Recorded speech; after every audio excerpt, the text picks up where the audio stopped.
Ja, tjena, välkomna. Förra veckan så hade vi ett ganska seriöst ämne och ett ganska tråkigt ämne men ändå viktigt. Och så idag tänkte vi ha väl lite roligare ämne, va? Gött! Vi kör lite roligare idag. Vi ska prata körglädje. Yes! Wow! See you!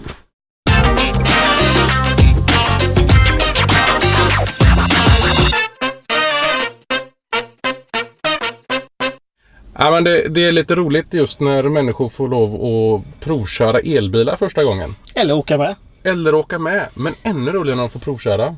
Ja. Nej, den känslan är så häftig. Visst är den? Ja. Det florerade för ett tag sedan inom vårt Tesla-community här i Västsverige. Tesla West Sweden. Ja, en film som där en man fick provköra en Tesla. Och jag tänkte vi skulle kika lite på den där för att den beskriver ganska bra Ja, den glädjen. är så grym. Så jag har den här. Låt oss spela. Åh jävla Göran! Ja, jag måste gasa!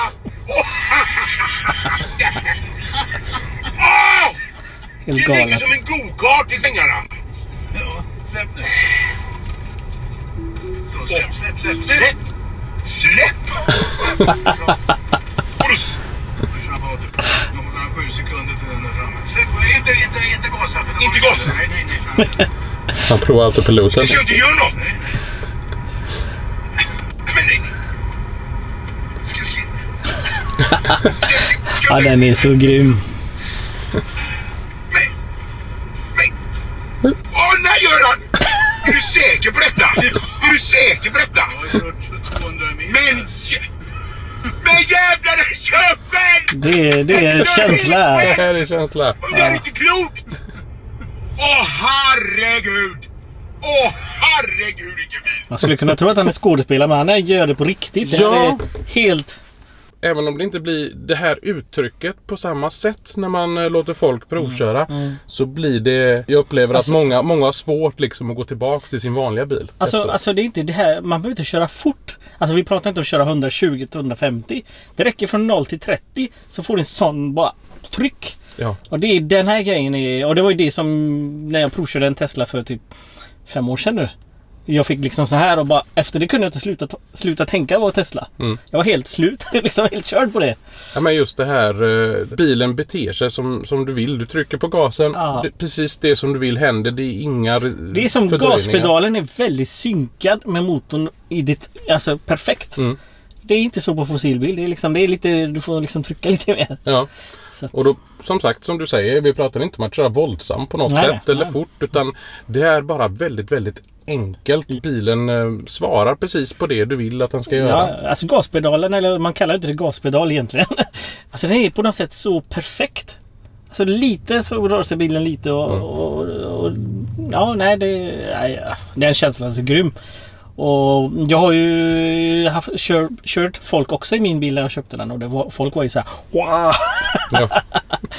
Nu förstår jag att du har inte kört några andra bilar än Tesla. Jag är ganska Tesla-körd. Jag har ju kört lite andra bilar. Jag har kört Nissan Leaf bland annat. Även kört elskåpbil och sådana här saker. Och jag skulle vilja säga att visst, accelerationen är inte alls samma som i en Tesla. Men de reagerar ändå på samma sätt. Att du får det här, trycka på gasen så händer någonting nu. Inte om 1 eller 2 sekunder. Sen är skillnaden också på en vanlig bil så har du ljudet och växel och lite så. Här vet du inte, helt plötsligt bara vroom, bara tjush, åker det.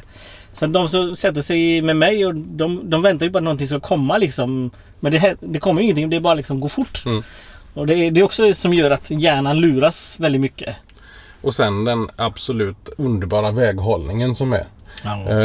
I och med att viktfördelningen är så pass bra som den är, att alla batterierna ligger i golvet. Det finns ingen stor motor fram som gör att det blir en obalans i viktfördelningen, utan det ligger väldigt lågt all vikt i bilen. Jag har ju kört ett annat märke tidigare, fossilt, och som börjar på B och slutar på W då. Och de tyckte jag låg väldigt bra på vägen. Och var liksom, man kände sig som en kung på vägen.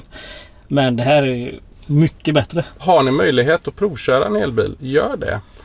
Och har ni ännu bättre möjlighet att provköra en Tesla, gör det. Men var beredda på att ni kanske behöver köpa en. Ja, det blir dyrt. Ja, det kan bli dyrt.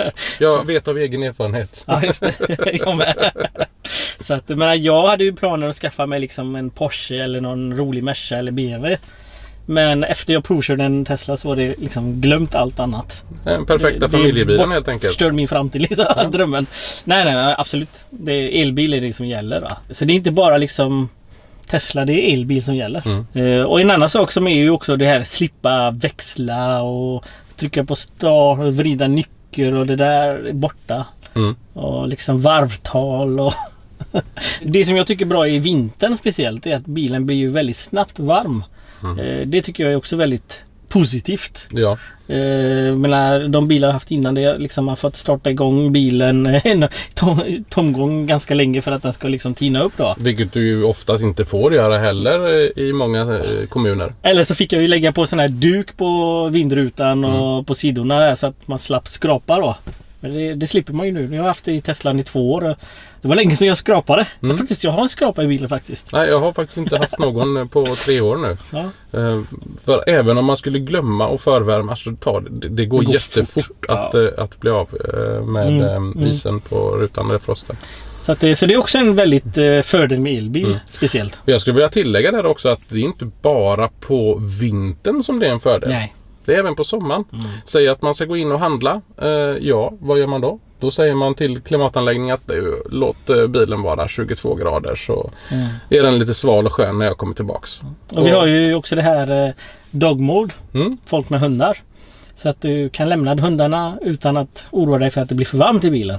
Ventilationen är igång hela tiden. Och det som är bra med det är att det är tydligt på den stora skärmen i Teslan att det är just nu 22 grader i bilen. Min hund är faktiskt säker. Ni behöver inte knacka en ruta för att rädda den. Den har det bra. Självparkeringen är riktigt grym också. Och vet du varför? För att den parkerar själv? Jo, men det som jag ser skillnad på mellan jag ser alltid i Tesla men elbil då. Jämfört med en vanlig bil är att du behöver inte växla och trycka på fram och bak. Här släpper du allting och bilen går själv fram och bak. Men en vanlig fossilbil som jag haft innan med växel, då är du tvungen att trycka på drive, backa och trycka på gasen lite och sådana saker. Det behöver du inte göra här. Helt automatiskt och det är så häftigt. Man behöver ju inte fundera så mycket. Visst, det behöver man inte göra kanske med en automatväxlad fossilbil heller. Men där har du ju ändå en fördröjning. Om det är som så att du ligger på fel växel och ska trycka på gasen så ska det bytas växel innan det händer någonting. Så att du har en ganska rejäl fördröjning ändå. Och det har du ju inte här utan du trycker på gasen och sen så gör bilen det som du begär utav den. Helt enkelt. Sen är en annan sak som jag älskar att slippa som jag inte har nu längre och det är att åka till macken och tanka. Det var, alltså man höll ju till sista minuten att göra det och det var alltid så här. Det tog tid. Visst, det tar inte mer än 10-15 minuter men det var jobbigt och man höll till den röda lampan löser på jag kan köra några kilometer till. Alltså det är helt borta idag. Jag behöver inte tänka på det längre. Nej, jag håller med dig. Så att, jag räknade ut att jag spenderade ungefär 38 timmar årligen bara på att tanka när jag körde fossilt. Jag är nöjd. Ja, så att vi tackar så jättemycket för den där provkörningen som var filmad som vi fick lov att använda. Som jag tycker beskriver ganska väl hur många reagerar när de för första gången kör en elbil. Har ni sett fler sådana här videos så tagga oss, vi vill se dem också. Ja, jättegärna. Ja. Så vi är elbilsnackarna, Magnus. Hamid. Ha det gott.